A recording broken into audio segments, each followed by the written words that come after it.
यीशु मसीह के कादर और जलाली नाम में आप सबों को सलाम, आप सबों की सलामती हो। खुदावंद आप सबों को बरकत दे। आज इस वक्त के लिए खुदा के शुक्रगुजार है। खुश है आज सुबह आप सब खुश है? तो फिर खुदा बाप बेटे और मुझ के लिए जोरदार तालियां। हालेलुया।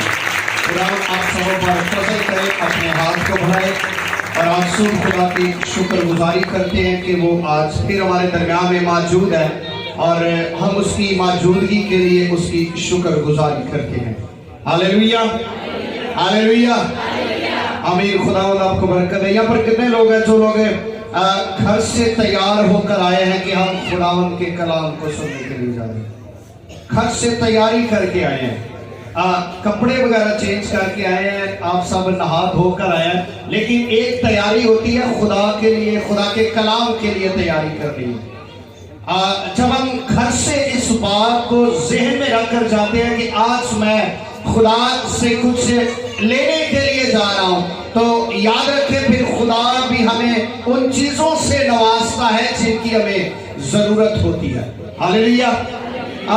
आपको याद है कि पिछले वीक हमने कौन सा कलाम सुना था? जुमाइद से, सलातीन की किताब में से था और दाऊद के बारे में था और हाँ जी गलत फैसले पर हमने खुदावंद के कलाम को सुना था।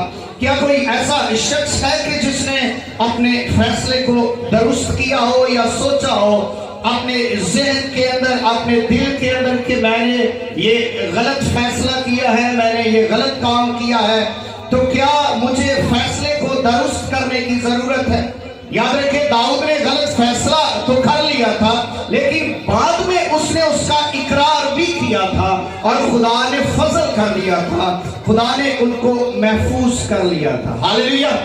और जब हम इन फैसलों पर अटल रहते हैं, हम सोचते हैं कि नहीं मैंने जो किया है वो ठीक है, तो फिर याद रखें फिर हमारी सजा और हमारी जो बीमारी, सजा, परेशानियां भी कायम रहती हैं जब तक हम इकरार नहीं करते। आमीन। यहाँ पर कितने लोग हैं जो खुदा को जानते हैं? जरा हाथ ऊपर कीजिएगा। जो खुदा को जानते हैं, जो कहते हैं जी मैं खुदा को जानता हूं। ऊपर जरा करो, जरा उत्ते करो, गिरजे बैठे हाले भी कई ने हाथ थले ने, फिर जेडे जिन्होंने हाथ थले वो इतने लैंड की आए खुदा को जानते नहीं। कितने मैं भी अपना हाथ खड़ा करो, मैं खुदा को जानता हूँ। हाथ ऊपर करें जरा, मैं खुदा को जानता हूँ। ऊंची आवाज से बोले मैं खुदा को जानता हूँ, मैं खुदा को जानती हूँ। जरा बुलंद आवाज से बोले मैं खुदा को जानता हूँ। आमीन। अच्छा, इसके बाद एक और चीज है, आप खुदा को जानते हैं, ये बड़ी अच्छी बात है और ये खूबसूरत बात है। और मैं समझता हूं कि हर एक मसीही को अपने खालिक से, उस माबूद से और खुदा से वाकफियत होना ये जरूरी है। अब इसके बाद एक और सवाल है, क्या खुदा आपको जानता है? क्या खुदा भी आपको जानता है? खुदा आपको जानता है? ये सवाल आप अपने आप से कीजिएगा, क्या खुदा भी मुझे जानता है? ये बड़ा जरूरी है और ये ज्यादा अहमियत की हामिल बात नहीं है कि मैं खुदा को जानता हूं। ये इतनी बड़ी बात नहीं है, ये बड़ी चीज नहीं है, बड़ी बात नहीं है कि मैं खुदा को जानता हूं। बड़ी बात यह है कि खुदा मुझे जानता है। अब मैं यहाँ पर खड़ा हूं, मैं यहाँ पर खड़ा इमरान खान साहब को जानता हूं और अपने मुल्क के वजीर आजम को जानता हूं, उसके नाम से वाकिफ हूं, उसको जानता हूं, उसकी सारी सीट से और मैं उसके नामों से अपने इलाके के नामवर लोगों को जानता हूं। ये बड़ी बात नहीं है कि मैं इमरान खान को जानता हूं, बड़ी बात यह है कि इमरान खान मुझे जानता है, मुल्क का वजीर आजम मुझे जानता है, खुदा मुझे जानता है। ये बड़ी बात है। क्या आपकी जिंदगी के अंदर ये चीज है कि खुदा आपको जानता है? क्या कभी इसको सोचा, कभी अपने दिल के अंदर इस बात को लाए हैं कि मैं तो खुदा को जानता हूं, मैं तो खुदा को जानती हूं? क्या खुदा भी मुझे जानता है? थोड़ी देर के लिए जरा खामोशी में अपने अंदर से पूछे, आपके अंदर से जवाब आएगा। अंदर से पूछे, क्या खुदा मुझे जानता है? खुदा मुझे जानता है।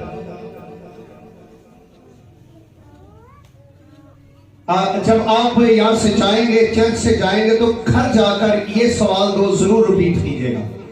पहला सवाल कि मैं तो खुदा को जानता हूं, और कैसे जानता हूं ये भी बाइबल मुकद्दस में से सीखेंगे आज हम मिलकर। और जो बात करेंगे हम खुदा के कलाम के अकॉर्डिंग टू बाइबल हम बात करेंगे, खुदा के कलाम से बाहर बात है नहीं करेंगे। और इन बातों को आज हम सीख कर जाएंगे। तो मैं इस बात को ईमान से बोलता हूं कि आप लोग घर जाकर इन दो बातों को, इन दो सवालों को अपने ऊपर दोबारा रिपीट जरूर कीजिएगा। जब आप बैठे दुआ के लिए, कलाम पढ़ने के लिए, आप जब तन्हाई में बैठे, तो आप ये सवाल अपने आप से जरूर कीजिएगा कि क्या खुदा मुझे जानता है? आइए मेरे साथ निकाले कलाम खुदा में, इससे देखेंगे मत्ती रसूल की मार्फत लिखा गया अंजीली बयान है। कलाम खुदा में से मत्ती रसूल की मार्फत लिखा गया अंजीली बयान है, उसका 7वां बाप है। कलाम खुदा में से देखेंगे मत्ती रसूल की अंजील, उसका 7वां बाप है, और उसकी 21वीं, 22वीं और 23वीं आयत जो है खुदा के कलाम में से तलावत करेंगे। मत्ती रसूल की अंजील है, उसका 7वां बाप है, और उसकी 21वीं आयत से कलाम खुदा को तलावत करेंगे। और मैं चाहूंगा कि जमायत में से कोई भी खड़ा होकर इस हवाला को बुलंद आवाज से तलावत करे, ताकि हम सबों की रहनुमाई हो सके। खुदावंद के कलाम में यूं लिखा है, जो मुझसे ऐ खुदावंद कहते हैं, उनमें से हर एक आसमान की बादशाही में दाखिल ना होगा, मगर वही जो मेरे आसमानी बाप की मर्जी पर चलता है।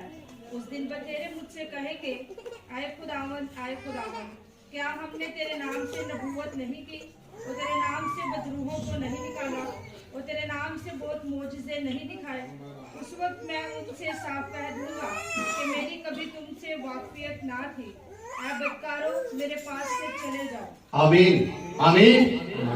अभी हमने खुदावंद के कलाम में से तलावत किया है, लिखा है कि जो मुझसे ऐ खुदावंद कहते हैं, जो मुझसे ऐ खुदावंद कहते हैं, उनमें से हर एक आसमान की बादशाही में दाखिल ना होगा, मगर वही जो मेरे आसमानी बाप की मर्जी पर चलता है।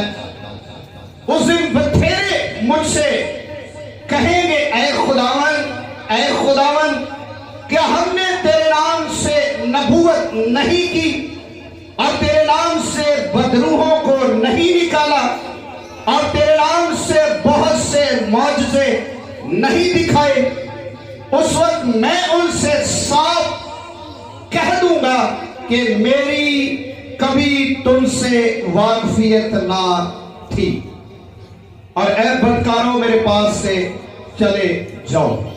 ये बड़ा खतरनाक साइन है, ये बड़ी खतरनाक बात है कि आप इतना कुछ कर लें, और इतना कुछ करने के बावजूद आगे से आपको आंसर हो कि मैं तुम्हें नहीं जानता, मेरी कभी तुमसे वाकफियत नहीं हुई है। और ये कहे कि ऐ खुदावंद, जो मुझसे ऐ खुदावंद कहते हैं, उनमें से हर कोई ये काम के लायक नहीं है। हम यहाँ पर क्या करने के लिए बैठे? क्या कोई मेरी बात का आंसर करेगा? हम यहाँ पर क्या करने के लिए बैठे?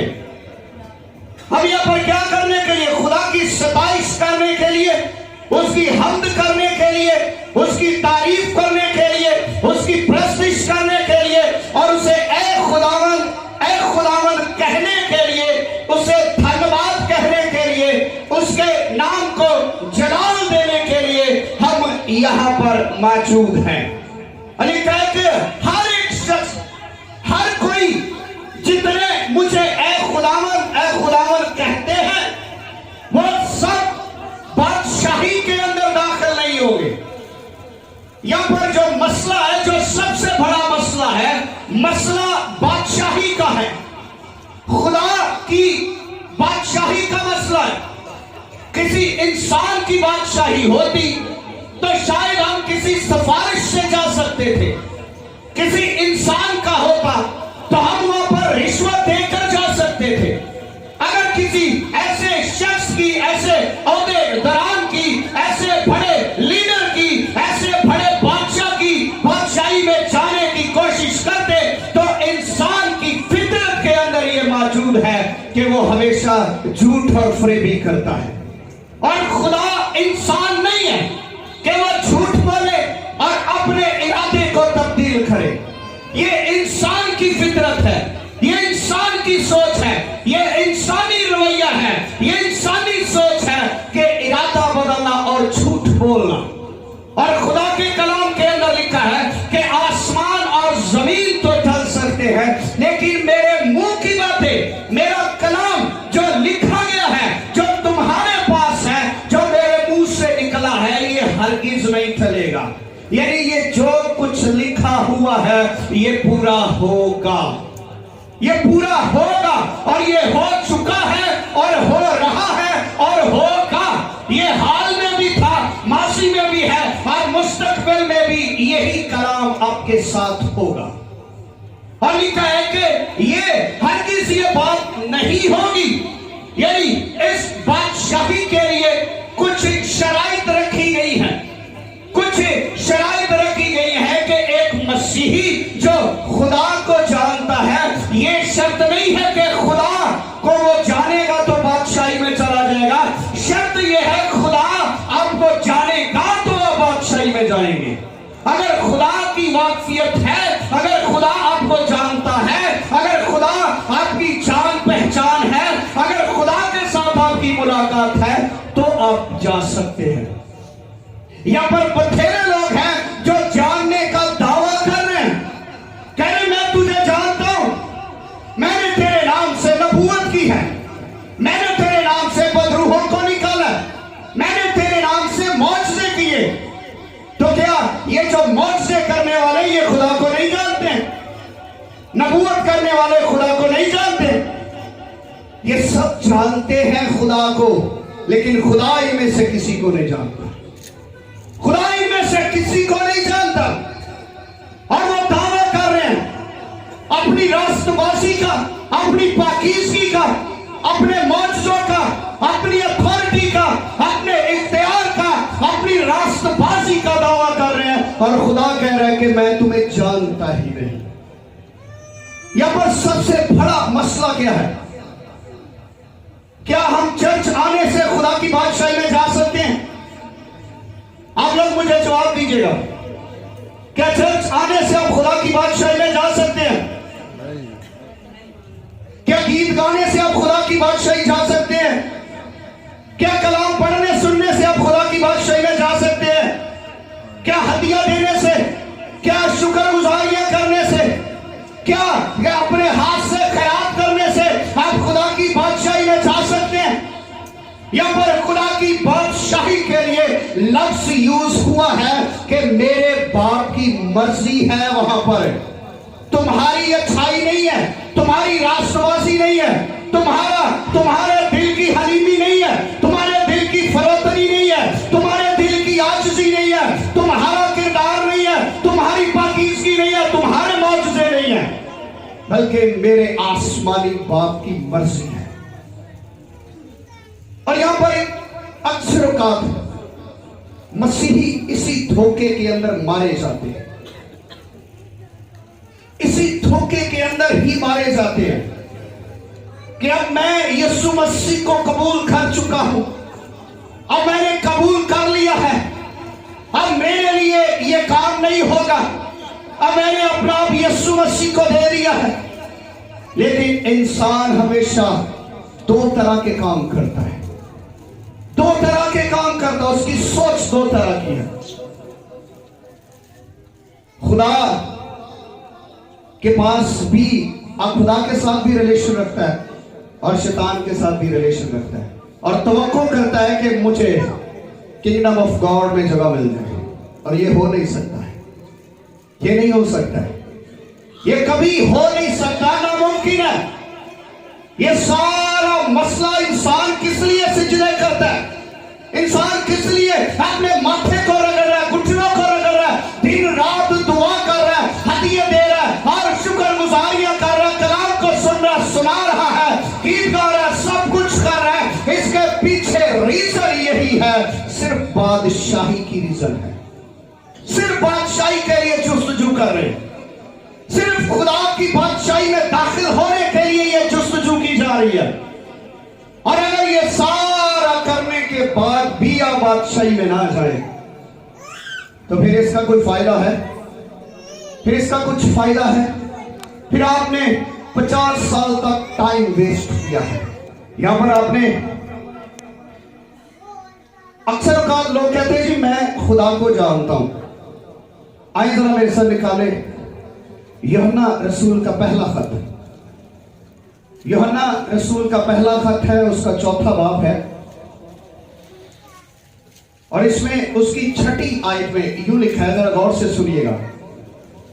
6ठी आयत में लिखा है, हम खुदा से हैं, हम खुदा से हैं। जो खुदा को जानता है, जरा गौर से सुनिएगा। अभी हम सब ने दावा किया कि हम खुदा को जानते हैं, हम सब ने दावा किया हम खुदा को जानते हैं। यूहन्ना रसूल का पहला खत उसका 4था बाब उसकी 6ठी आयत में लिखा है, हम खुदा से हैं। खुदा का बंदा मुकद्दस यूहन्ना रसूल इस बात को कलमबंद कर रहा है, लिख रहा है ईमानदारों के लिए, कलीसिया के लिए, उन लोगों के लिए जो खुदा से मोहब्बत करते हैं। और लिखा है जो खुदा को जानता है वो हमारी सुनता है। आमीन। जो खुदा को जानता है वो हमारी सुनता है, जो खुदा से नहीं वो हमारी नहीं सुनता। इस बात से मुआवजा करें जरा अपनी जिंदगी का। आप खुदा के कलाम की कितनी बात को सुनते हैं? आप खुदा की आवाज को कितना सुनते हैं? कहते हैं जो सुनता है वो खुदा को जानता है। और इसी से हम हक की रूह और गुमराही की रूह को पहचान लेते हैं। इसी से हम मुआवजा कर सकते हैं कौन खुदा को जानता है, कौन खुदा को जानने का दावा कर रहा है, किसका दावा सच्चा है और किसका दावा झूठा है। कौन ये दावा कर रहा है कि हम खुदा को जानते हैं? खुदा कहता है कि खुदा का बंदा कहता है अगर हम खुदा को जानते हैं तो फिर हमारी वो सुनता है। हम कलाम करते हैं, वो कलाम पर अमल करता है, वो सुनता है। और इस बात को कि वो हमारी सुनता है, यानी अगर हम इस बात पर दावा करते हैं कि मैं खुदा को जानता हूं और कलाम पर अमल नहीं करता, कलाम को सुनता नहीं हूं, कलाम को वक्त नहीं देता, कलाम की बातें मेरे इस जहन के अंदर घुसती नहीं है, कलाम इधर से सुना जाता है, इधर से निकाल दिया जाता है और मैं खुदा के कलाम को अमल दर्जा नहीं देता हूं, तो याद रखें फिर आप झूठे दावे कर रहे हैं, आप फिर झूठे दावेदार हैं। आज अपनी जिंदगी का मुआवजा करें कि आप कितने खुदा के करीब हैं और खुदा आपके कितना करीब है।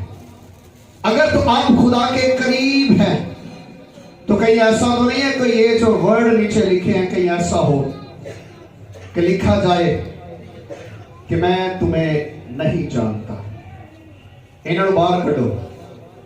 तुसी कहो जी मैं ते कोई एतवार मिस नहीं किया खुदावन, ते मैं क्यों मेरे हाथ से क्यों उधर? वो कहेगा तू चर्च आती रही है, आता रहा है, लेकिन मुझसे कभी तेरी मुलाकात नहीं हुई।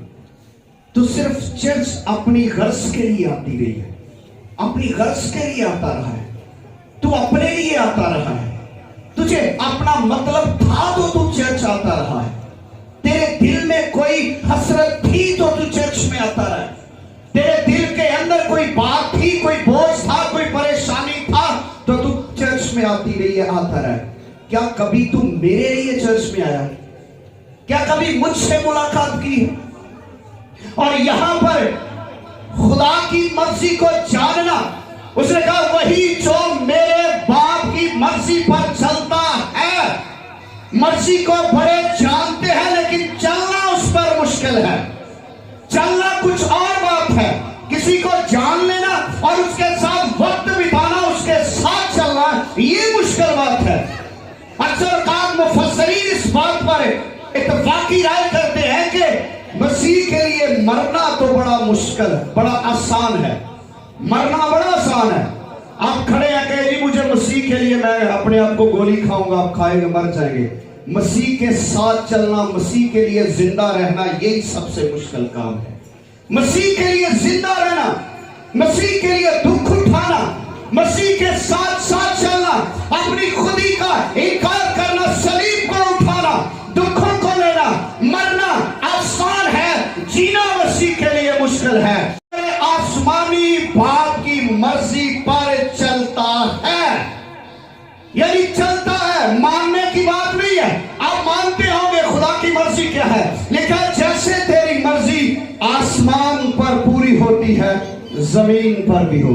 हम दिन में कितनी बार इस दुआ को करते हैं, ऐ हमारे बाप तू जो आसमान पर है, तेरा नाम पाक माना जाए, तेरी बादशाही आए। क्या करेगी तेरी बादशाही आए। कहां पर आए, कहां पर आए, जमीन पर आए। लेकिन जैसे तेरी मर्जी आसमान पर पूरी होती है, जमीन पर भी हो। आसमान पर तो फरिश्ते उसकी मर्जी को पूरा कर रहे हैं और वो आज तक उसको कदूस कदूस कहकर उसके नाम को जलाल देते हैं। अब जमीन पर मर्जी कैसे पूरी होगी, जमीन पर कौन मर्जी पूरी करेंगे? और खुदा की मर्जी है क्या आप अभी तक इससे वाकिफ है? खुदा की मर्जी क्या है? आप जानते हैं खुदा की मर्जी क्या आप लोग जानते हैं कि खुदा की मर्जी क्या है? अगर बादशाही में खुदा की मर्जी की जरूरत है तो फिर खुदा की मर्जी है क्या? अगर मुझे इस बात को सीखने की जरूरत है तो फिर पहली बात तो यह है कि अगर कोई सी बात की, कोई चीज की कोई रीजन है तो फिर उसे जानना चाहिए। अगर बादशाही में जाने के लिए टिकट मिलेगा तो फिर टिकट लेना कहां से है, टिकट कहां से लेंगे? अगर किसी टिकट की जरूरत है कि बादशाही में मैं जाना चाहता हूं तो यह जरूर पता होना चाहिए कि टिकट मिलेगा कहां से। आए जरा मेरे साथ निकाले थस्सलुनीकियों के नाम पहला खत है और उसका 3रा बाब है। कलाम खुदा में से उसका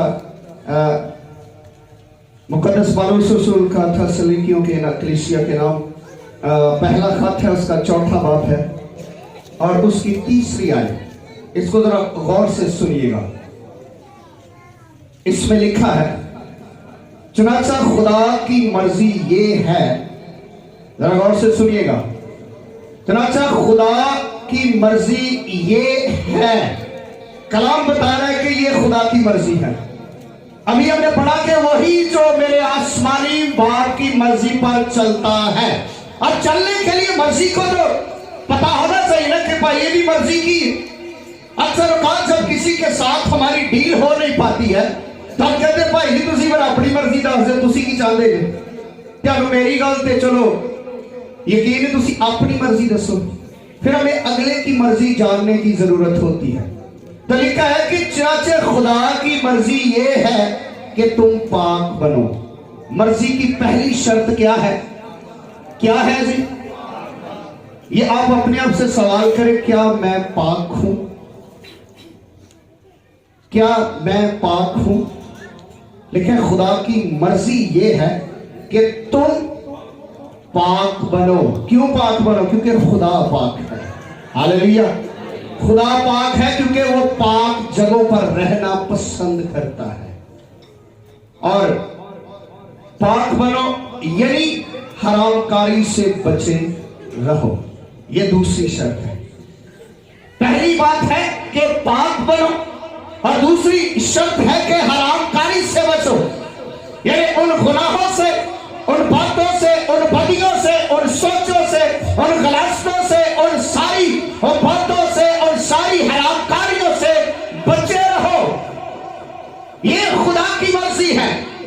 ये बादशाही में जाने की शर्त है जो आपको पूरा करना है। अगर आप खुदा को जानते हैं तो ये बड़ी बात नहीं है। खुदा आपको तब जानेगा जब आप पाक हो जाएंगे, जब आप हरामकारी से बच जाएंगे, जब आप गुनाह से अलग हो जाएंगे,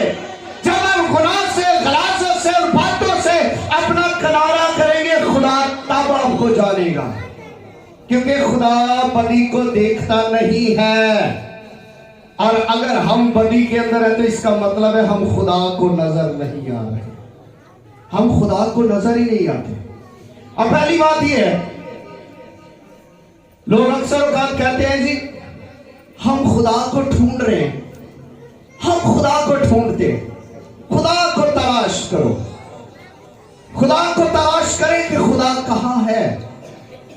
और बाइबल मुकद्दस उसके ऑपोजिट कुछ और बताती है। बाइबल कहती है कि खुदा तलाश कर रहा है, इंसान खुदा को तलाश कर रहा है और खुदा इंसान को तलाश कर रहा है। कहते हैं बाप अपने लिए ऐसे परस्तार ढूंढता है जो रूह और सच्चाई से उसकी प्रस्तिश करे। इसका मतलब है खुदा को नजर आने के लिए रूह कुछ और सच्चाई अंदर होनी चाहिए। खुदा खुद ब खुद आपको जान लेगा, आप खुद खुदा को नजर आना शुरू कर दें। खुदा कहता है मैंने जमीन पर निगाह की और कोई ना मिला जो फसील बना सके और रखना में खड़ा हो सके। मैं अक्सर कहा इस बात के लिए, मैं जब भी मैं दुआ करता हूं गुट्ठों के बाद, तो मेरे साथ जो नौजवान दुआ करते हैं मैं उनको अक्सर का यही कहता हूं कि बाइबल मुकद्दस के अंदर एक ही बात लिखी है कि रास्तबाज की दुआ के असर से, ये नहीं लिखा कि रास्तबाजों की दुआ के असर से। बहुत सारे लोगों की, बहुत सारे रास्तबाजों की तलाश नहीं है, खुदा सिर्फ एक की तलाश करता है और उसी को लेकर हिस्ट्री बदल देता है, दुनिया बदल देता है और शैतान को शर्मिंदा करता है। सिर्फ एक शख्स की जरूरत है। खुदा खानदानों के अंदर भी एक ही शख्स ढूंढता है। जाति जूलियत के साथ पूरी इस्राएली फौज लड़ नहीं सकी, नहीं 40 दिन ललकारदा रहा, किसी से जरूरत नहीं हुई। खुदा को एक ही चाहिए था जो खुदा के गैरत के नाम पर खड़ा तो हो, एक ही चाहिए था। बड़े बड़े सूर में जब दाऊद को मसा करने के लिए गए थे, तो जिनके नाम नबी जिनको देख रहा था वो भी पीछे खड़े थे, जिन पर नबी की निगाह थी वो भी पीछे खड़े थे, लेकिन जिस पर खुदा की निगाह थी उसने आगे आकर कहा तू होता कौन है मेरे खुदा की फजीलत करने वाला, मेरे खुदा को ललकारने वाला, तू होता कौन है। जब हम खुदा के नाम से आगे बढ़ते हैं और खुदा सिर्फ एक को लेता है और अपना काम करना शुरू कर देता है, इसका मतलब है एक भी मौजूद नहीं है दुनिया के अंदर जो खुदा की मर्जी पर चले। अब आसमान की बादशाही में जाने के लिए हम सब दावा करते हैं, हम सब भाग रहे हैं, दौड़ रहे हैं, लेकिन गलत ट्रैक पर दौड़ रहे हैं, अपने तरीके से दौड़ रहे हैं। खुदा के कलाम को ले, खुदा का कलाम आपकी सही डायरेक्शन देगा। बहुत सारे लोग हैं दुआ करना पसंद करते हैं, कलाम सुनना पढ़ना पसंद नहीं करते। और मैं याद रखूं वो लोग अंधेरे के अंदर है, 100% बात है। मैं ये बात आपको दावे से कह सकता हूं, जो दुआ पर खाली सिर्फ दुआ करते हैं, कलाम को अपनी जिंदगी में नहीं लेते, वो शख्स अंधेरे के अंदर है, वो शख्स गुमराह है, वो अंधा है, बहरा है। मैं पहले भी कहता हूं वो ईमानदार है लेकिन अंधा और बहरा है, क्योंकि खुदा के कलाम के अंदर लिखा है कि जो खुदा का कलाम है वो तेरे कदमों के लिए चिराग है, तेरी राह के लिए रोशनी है। रोशनी आपको कलाम से मिलेगी, दुआ सिर्फ आपकी रहनुमाई करती है, आपको डायरेक्शन देती है, रोशनी खुदा का कलाम देता है। एंड ऑफ डेज पर, आखिरी दिन पर जब तख्ते अदालत लगेगी और उस वक्त सारे पादरी, बिशप, पोप, एल्डर, डीकन, मुबश्शिर, प्रेयर वॉरियर्स, दुआ करने वाले, मौजे करने वाले, बदरूहे निकालने वाले, नबूवत करने वाले, सारे लाइनों में लगे होंगे। कहेंगे खुदावंद मैंने भी काम किया, कहेगा इन्हों भी पादरी को साइड पे लाओ, कहेगा खुदा मैं तो 40 साल खिदमत की थी तेरी, मैं फलानी जगह पे गिरजा चलाने का, इन्हों भी साइड पे लाओ। और कहा खुदावंद मैं बढ़िया बदरूहा करिया, ने कहा इन्हों भी साइड पे लाओ। और कहा खुदावंद मैंने बड़ी नबूवत की है, खुदा मैं तो नबूवत करता रहा हूं तेरे कलाम के मुताबिक, मैंने जो काम किया तेरे नाम से किया है। मैंने कहा इन्हों भी साइड पे लाओ, सारे साइड पे लाओ। आपको पता है अमाल की किताब के अंदर वहां पर एक वाक्य है, पौलुस रसूल यीशु नाम से काम करता था और वहां पर सिपमकाइन के बेटे थे। तो हुआ क्या, उन्होंने सोचा यीशु ना ही लेना ना तो कोई गल नहीं, पादरी भी नहीं यीशु ना लैके करता, आप भी यीशु का नाम लैके शुरू कर दिए। तो बदरूआ ने पता की क्या अगो, उन्हें कहा यीशु भी जान लिया ते पौलुस भी जान लिया, ते तू कौन है सी तेनू नहीं जान लिया। ते जे त्यानू अगो बदरू ये कह दे कि तू कौन है मैं तेनू नहीं जानता, तुसी कहो यीशु नाम से निकल, वो कहे मैं तेनू नहीं जानती। याद रखें, शैतान अथॉरिटी तब मानता है जब आपके अंदर रूहुल कुछ है और सच्चाई है। बात लोग यही समझते हैं गैर जुबान ही रूहुल कुछ की अलामत है। गैर जुबान शैतान भी बड़ी बोलता है, ऐसे एक रखना। ये बहुत सारी बातें हैं, ये अलग टॉपिक है, कभी खुदा ने चाहा तो इस पर भी बात करेंगे।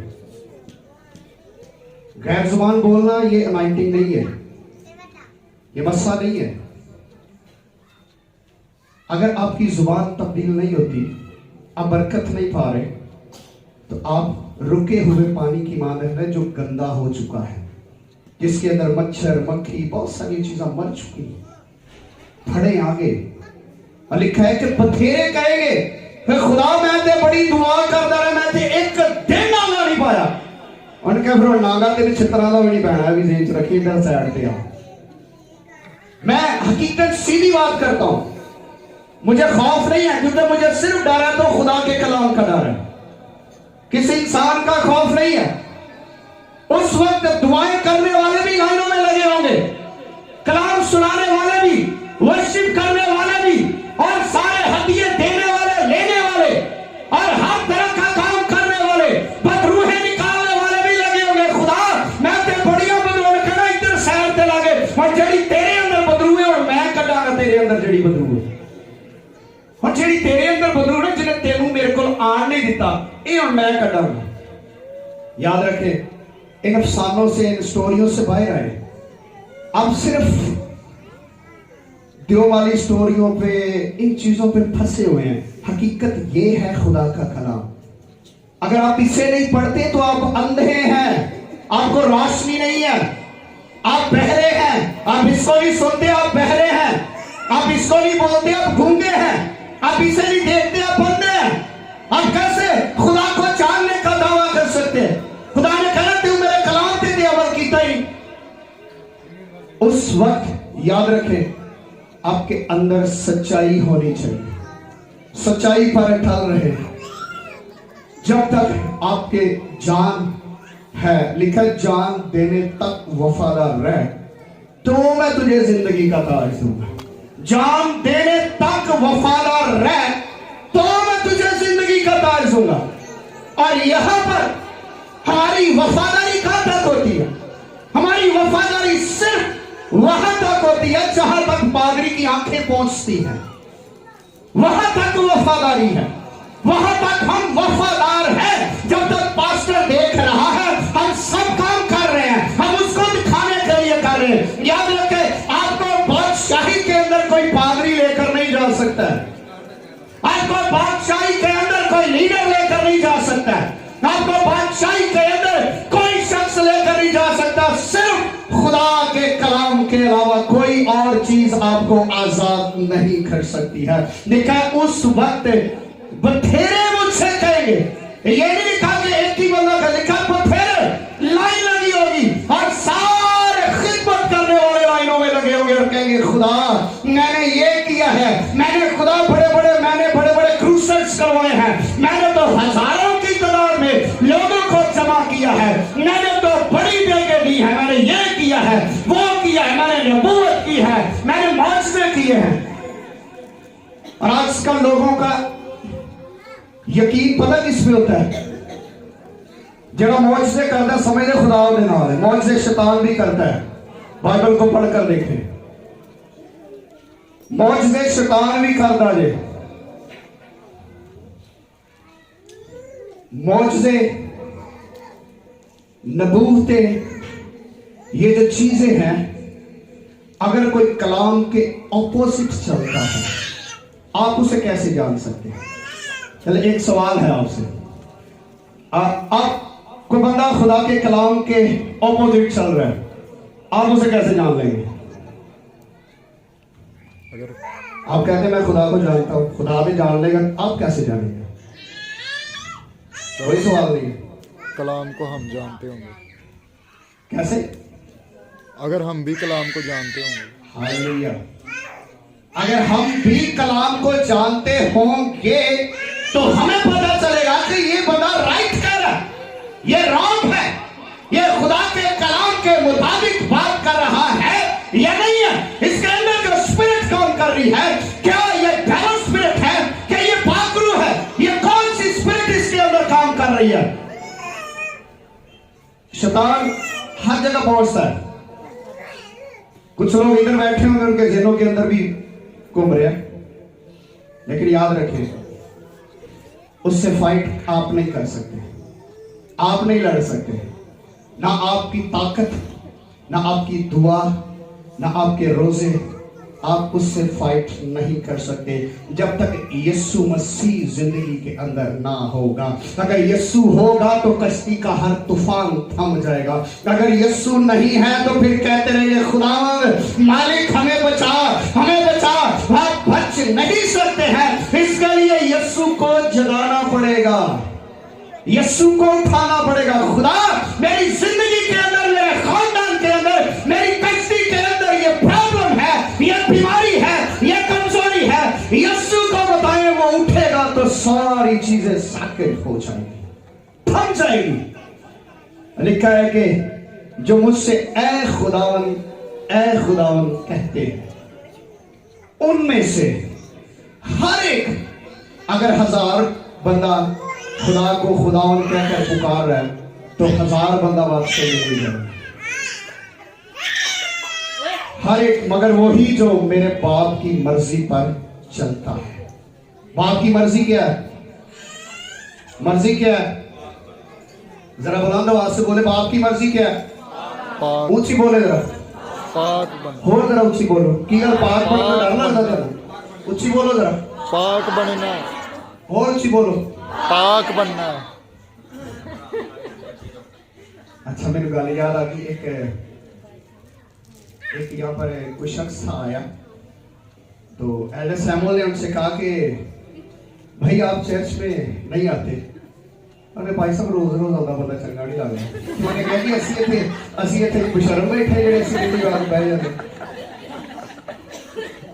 तो रोज रोज पाक बनना है। पाक बनना सर उच्ची बोलो, पादरी कले नहीं बनना, तुसी भी बनना है।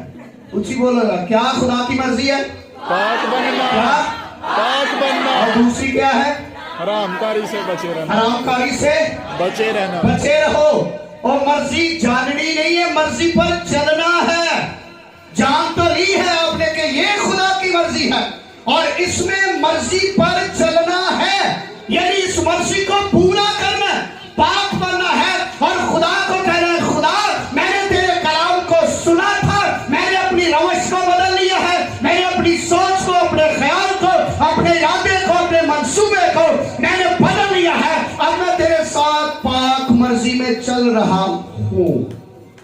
फिर आपको कहने की जरूरत नहीं है बाप दरवाजा खोल दे। इत्थे नबूवत करने वाले भी लाइन से लगे ने, मौजज़े करने वाले भी लाइन से लगे ने, बदरुआ कढ़ने वाले भी लाइन से लगे ने। यानी इसका मतलब है अगर आप नबूवत करते हैं तो आपकी नबूवत आपको खुदा की बादशाही में लेकर नहीं जा सकती। अगर आप मौजज़े करते हैं तो आपके मौजज़े आपको खुदा की बादशाही में लेकर नहीं जा सकते। अगर आपने बहुत सारी बदरूहें निकाली हैं तो आप बदरूहें निकालने की वजह से खुदा की बादशाही में नहीं जा सकते। अगर आपने बड़ा कलाम सुनाया है तो आप खुदा की बादशाही में नहीं जा सकते। अगर आपने बड़ा कुछ कर लिया है तो आप खुदा की बादशाही में नहीं जा सकते। जाएंगे तो ऑप्शन एक है, वो है बाप की मर्जी। अगर मर्जी पर चलेंगे, पूरा करेंगे तो आप किंगडम ऑफ गॉड में बड़ी शादमानी से वो आपको कहेगा ऐ मेरे बाप के मुबारक है लोगों, आओ ये तुम्हारे लिए है, ये चीजें तुम्हारे लिए हैं, ये बादशाही तुम्हारे लिए है, ये मकान, ये आसमान, ये नया यरूशलेम तुम्हारे लिए है। और जेड़े एवं झूठियां रजिस्ट्रियां करा के लगे फिरते ना जी, आही बादशाह दे झूठियां रजिस्ट्रियां जे रजिस्ट्री हो जाती है, लेकिन फिर जो जाकर तस्दीक की जाती फिर पता लगता झूठी रजिस्ट्री केड़ी ते सच्ची केड़ी। इतने बड़े ने कहते मेरा भी समान ते मकान है, मेरा भी मकान है, रजिस्ट्रियां सुक्कियां रजिस्ट्रियां बनाई जान। असली रजिस्ट्री जो उत्थे जाओगे पता लगेगा ना, जो उस रजिस्ट्री के रूल कुछ की स्टैंप लगेगी ना, फिर पता लगेगा यही रजिस्ट्री ठीक है, इनू उत्थे मकान दे दो। तो जिन्हों नहीं उन्हें कहना ये आसे एक ही मकान है, वहां पर रोना और दांतों का पीसना है, इनू उत्थे सुटो। तेनों पता लगे थले बड़ा एसियां च थले बड़ी ठंडी ठंडी हवा लगे, इतने मेरे तत्ती हवा दबाओ, इनू पता लगे। आसमान की बादशाही में जाना आसान नहीं है, यह हमें छोटी सी मामूली सी बात नहीं है। इस बात को अपने ज़हन से निकाल दे, खुदा की मर्जी को जाने, तजर्बे से मालूम करें कि खुदा की मर्जी क्या है और खुदा आपसे क्या चाहता है। आए अपनी आंखों को बंद कीजिएगा और दुआ कीजिएगा। आए दुआ कीजिएगा, आए दुआ कीजिएगा। आए थोड़ी देर के लिए अपने आप को इस कलाम में ढाल लीजिएगा, इस कलाम के मुताबिक अपनी जिंदगी को बना लीजिएगा। आप कहें कि मैंने बड़ा खुदा, मैंने अपने आप को, मैंने आज तक इस बात पर गौर नहीं की कि मैं पाक हूं कि नहीं हूं खुदा। मैं आज तक इस बात पर गौर कर नहीं पाया कि क्या खुदा मैं तो तुझे जानती हूं, क्या तू भी मुझे जानता है खुदा। और लिखा कि मैं उसी को जानूंगा, उसी को जानता हूं जो मेरे बाप आसमानी बाप की मर्जी पर चलता है। और उसकी मर्जी यह है कि तुम पाक बनो और बदकारी से बचे रहो, बदी से बचो। और वो चाहता है कि तुम पाक बनो। लिखा है कि क्या तुम नहीं जानते कि तुम खुदा का मकदस हो, कि तुम रूहुल कुद्स का मकदस हो और खुदा का रूह तुम में बसा हुआ है और वो पाक है और वो तुम हो। लिखा है वो पाक है और वो तुम हो।